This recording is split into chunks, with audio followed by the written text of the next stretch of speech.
जैसा कि हम जानते हैं कि 2022 से ही रूस और यूक्रेन में भयावह युद्ध चल रहा है।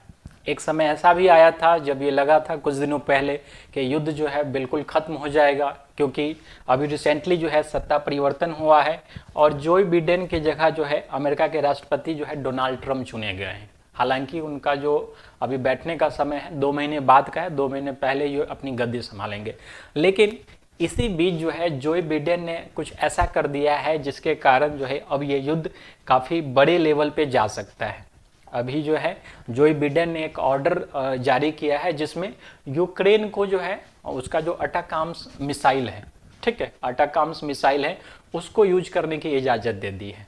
ठीक है, अब अटाकाम्स मिसाइल क्या है, तो ये काफ़ी लॉन्ग डिस्टेंस में मार करने के लिए जो है इस मिसाइल का यूज किया जाता था। और इधर रशिया ने पहले ही क्लियर कर दिया है कि यदि कोई भी देश यूक्रेन की सहायता करता है और रशिया पे जो लॉन्ग रेंजिंग मिसाइल है, जो न्यूक्लियर वारहेड ले जाने में सक्षम मिसाइल है, अगर उसके द्वारा हमला होता है तो ये रशिया पे ज्वाइंट आक्रमण समझा जाएगा। मतलब यूक्रेन के साथ साथ उस देश का भी आक्रमण समझा जाएगा जिस देश ने हथियार सप्लाई किया है। तो रसिया तो क्लियर है, पहले से ही गाइडलाइंस दे चुका है। यूक्रेन ने जब शुरू में मांगा था इस मिसाइल्स को तो अमेरिका ने मना कर दिया था। अमेरिका अन्य सारे वेपन्स दे रहा था लेकिन अटाकाम्स मिसाइल को नहीं दे रहा था। लेकिन जैसे ही जो बिडेन सरकार की हार हुई है इस इलेक्शन में, उसने ये ऑर्डर जारी कर दिया है। मतलब जो बिडेन हर कीमत पे चाहते हैं कि दुनिया में कुछ बड़ा हो, कुछ वर्ल्ड वार 3 टाइप का हो, ताकि जो उनकी पार्टी के जो मित्र वगैरह हैं, जो बिजनेसमैन ग्रुप हैं, इकोसिस्टम वाले लोग हैं, उनको सहायता मिले फिर से अपना बिजनेस एक्सपैंड करने में। ठीक है, हालांकि जो डोनाल्ड ट्रंप है उनका वो रुख क्लियर था। उन्होंने जब जीता था और उसके बाद पुतिन को फ़ोन भी किया था कि आप जो है युद्ध को ख़त्म करने की दिशा में जो है प्रयासरत होना चाहिए, और पुतिन ने भी कहीं ना कहीं उनकी बात मान ली थी क्योंकि युद्ध बहुत लंबा चल रहा था। लेकिन जो स्थितियां हैं अब धीरे धीरे परिवर्तित हो रही है।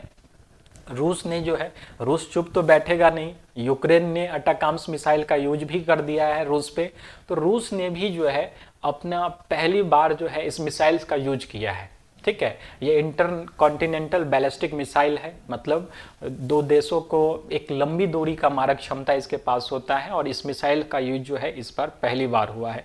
ये 1000 किलोमीटर दूर से इस मिसाइल को लॉन्च किया गया है और ये इसका जो मारक क्षमता है वो 5500 किलोमीटर का है। मतलब रूस के इर्द गिर्द 5500 किलोमीटर के रेंज में जो है कोई भी देश यदि आता है तो उसको इस मिसाइल से निशाना बनाया जा सकता है। ठीक है, तो अभी फिलहाल जो स्थितियां है, यदि 2 महीने ये स्थिति नहीं संभली और ऐसा ही युद्ध चलता रहा तो वर्ल्ड वार 3 कम्प्लीटली शुरू हो जाएगा। यूक्रेन के ही एक पूर्व कमांडर है, उन्होंने कह दिया है, एक आज ही का स्टेटमेंट है कि वर्ल्ड वार 3 जो है कब का शुरू हो चुका है, क्योंकि रसिया की मदद जो है ईरान कर रहा है, चाइना कर रहा है और भी कई सारे देश जो है छिपे हुए रूप से ईरान रसिया की मदद कर रहे हैं। तो वर्ल्ड वार 3 जो है शुरू हो चुका है। तो हमें ये देखना पड़ेगा आने वाले 2 महीने में कि किस तरह से जो बिडेन को रोका जाता है। हालांकि उनके पास अभी पावर है और डोनाल्ड ट्रंप के सत्ता में आते ही क्राइस लगाए जा रहे थे कि उनके सत्ता में आते ही युद्ध खत्म हो जाएगा। फिर भी ये 2 महीने काफ़ी क्रिटिकल होंगे रसिया के लिए, यूक्रेन के लिए और पूरी दुनिया के लिए, क्योंकि इस वर्ल्ड वार 3 का असर पूरी दुनिया में पड़ेगा।